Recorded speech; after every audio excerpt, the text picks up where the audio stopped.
यह एक काल्पनिक रचना है। इस फिल्म में प्रस्तुत कहानी, पात्र और घटनाएं पूर्णतः काल्पनिक हैं। किसी जीवित या मृत व्यक्ति या वास्तविक घटना से कोई समानता मात्र एक संयोग है। आज चुनाव आयोग ने लोकसभा चुनाव की घोषणा कर दी थी। चुनाव की घोषणा होते ही सभी संभावित प्रत्याशी टिकट के लिए अपने पार्टी आला कमान से मिलने के लिए दौड़ धूप तेज कर दिए थे। पिछले 2 चुनावों से टिकट पाने से चूक जाने वाले प्रत्याशी ठाकुर रणधीर सिंह इस बार कतई भी मौका को गंवाने के मूड में नहीं थे। काफी भागदौड़ एवं अपनी पहुंच के बल पर आखिरकार इस बार वे टिकट पाने में कामयाब हो ही जाते हैं।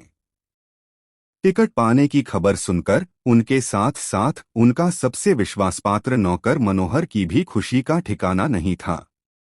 पिछले 10 सालों से मनोहर नेताजी की सेवा में लगा हुआ था। पता नहीं इस गूंगे एवं बहरे मनोहर में नेताजी को क्या खूबी नजर आई थी, जो राह भटकते इस अनजान आदमी को उन्होंने अपने यहाँ नौकर के रूप में रख लिया था। मनोहर ने भी उनके विश्वास पर पूरी तरह खड़ा उतरने में कोई कोर कसर न छोड़ी थी। इधर नेताजी ने चुनाव में अपनी जीत की तैयारी के लिए कमर कस ली थी। वे चुनाव जीतने के लिए साम, दाम, दंड, भेद वाली किसी भी नीति का प्रयोग करने से नहीं चूकने का पूरी तरह से मन बना चुके थे। पिछले चुनावों की ही तरह इस बार फिर मुस्लिम वोट एकजुट हो गई थी। हालांकि हिंदू वोटों की तादाद उनके क्षेत्रों में काफी अधिक थी, लेकिन यह वोटर कभी भी एकजुट होकर किसी एक के पक्ष में वोट नहीं डालती थी। उनकी पार्टी अभी तक मुस्लिम वोटरों का विश्वास नहीं जीत सकी थी। यानी धर्म के आधार पर वोटों का ध्रुवीकरण ही उनको तथा उनकी पार्टी को पहली बार इस लोकसभा क्षेत्र से जीत दिला सकती थी। यह बात नेताजी को चुनाव प्रचार के कुछ ही दिनों बाद समझ में आ गई थी। चुनाव में अब मुश्किल से 1 महीने का समय बचा था। सभी मीडिया तथा इनका अपना सर्वे भी विपक्षी उम्मीदवार के जीत की ओर इशारा कर रहा था। पैसा देकर उन्होंने विपक्षी उम्मीदवार का वोट काटने के लिए भी कुछ डमी उम्मीदवार को खड़ा कर दिया था, लेकिन बात बनते नहीं दिख रही थी। अपने एक बेटे को भी किसी दूर के रिश्तेदारों के यहाँ भेजकर उसके अपहरण की झूठी कहानी फैलाई, लेकिन यह भी झूठ उनको जीत दिलाने के लिए काफी नहीं थी। नेताजी हार मानने वालों में नहीं थे। एक दिन रात के वक्त उन्होंने अपने कुछ वफादार कार्यकर्ताओं की घर पर मीटिंग बुला ली थी। मीटिंग काफी लंबी चली थी। उसके बाद खाने पीने का दौर और भी लंबा चला था। मीटिंग का एजेंडा, बहस, लिए गए निर्णयों से अनभिज्ञ मनोहर रात भर सबों की सेवा में लगा रहा था। थक हार कर सुबह के करीब 3 बजे वह सोने के लिए चला गया था। वह शीघ्र ही काफी गाढ़ी नींद में सो गया था। तभी लगभग 4 बजे सुबह के आसपास नेताजी ने उसे जगा दिया था। ना चाहते हुए भी वह उठ गया था। नेताजी की आज्ञा मानना तथा उस पर अमल करना वह अपना धर्म समझता था। उसकी नजर में नेताजी सच्चाई तथा ईमानदारी के प्रतीक थे। नेताजी ने उसे एक भारी थैला देते हुए इशारों में कुछ समझा दिया था। मनोहर गूंगे बहरे होने के बावजूद सोचने और समझने की क्षमता रखता था। वह ठंड एवं घने कोहरे की नापरवाह करते हुए पैदल ही हाथों में थैला लिए निकल पड़ा था। लगभग 1 घंटे के बाद वह खाली हाथ वापस आ चुका था। उसने गर्व के साथ काम पूरे होने की सूचना नेताजी को दे दी थी। नेताजी ने उसकी पीठ थपथपा दी थी। वह फूला नहीं समाया था। सुबह 7 बजते बजते अचानक शहर में आगजनी, लूटपाट और दंगे का काफी खतरनाक दौर शुरू हो चुका था। लोग एक दूसरे के खून के प्यासे हो गए थे। दोपहर होते होते पूरे इलाके में कर्फ्यू लग चुका था। 10 से 12 लोगों की जानें जा चुकी थी। पता नहीं कितने लोग बेघर और घायल हो चुके थे।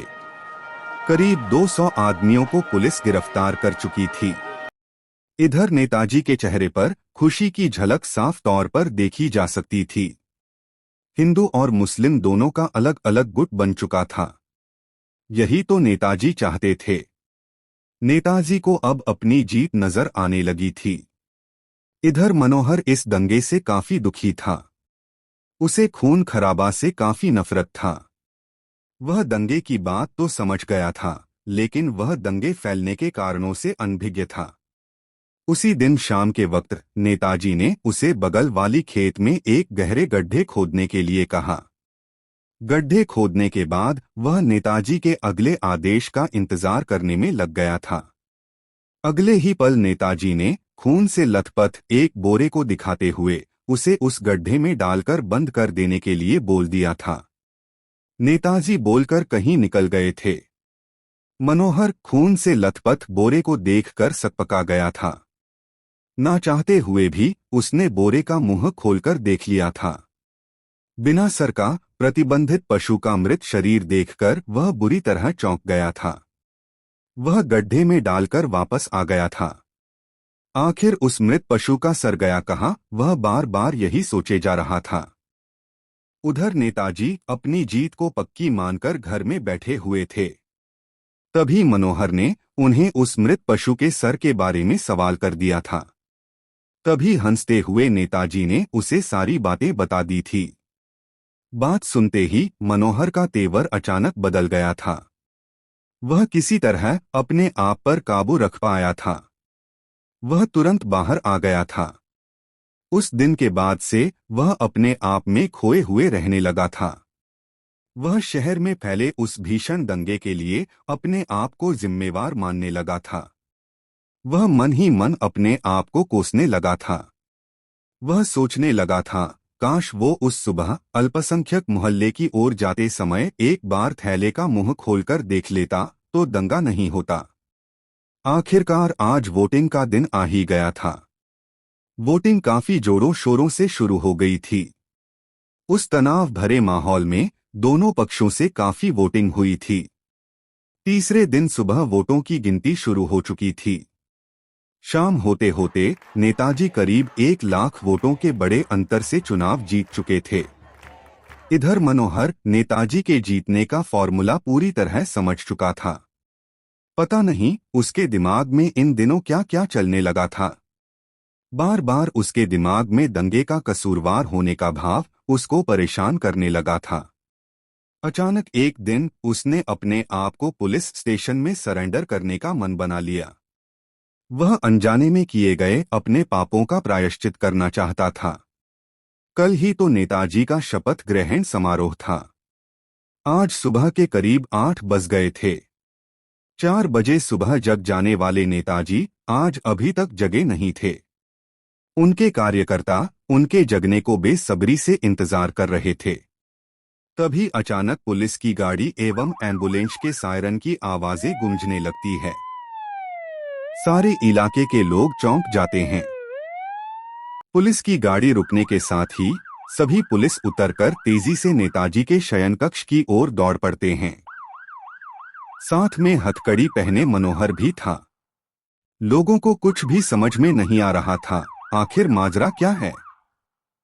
नेताजी के कमरे का दरवाजा अंदर से सिर्फ सटा हुआ था। खून से लथपथ नेताजी अपने बिछावन पर चिर निंद्रा में लीन हो चुके थे।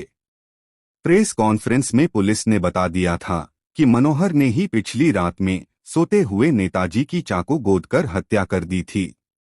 सुबह 7 बजे के करीब उसने खून लगे चाकू के साथ थाने में अपने आप को कानून के हवाले कर दिया था। हत्या के कारणों का पता लगाने के लिए पुलिस ने मूक बधिरों की भाषा समझने वाले किसी आदमी को बुलाने का फैसला कर लिया था। उधर मंडल कारागार के गेट पर अंदर घुसने से पहले हाथों में हथकड़ी पहने मनोहर के चेहरे पर संतोष का भाव झलक रहा था। वह बगैर किसी टेंशन के अपनी सजा भुगतने के लिए मानसिक रूप से पूरी तरह तैयार था।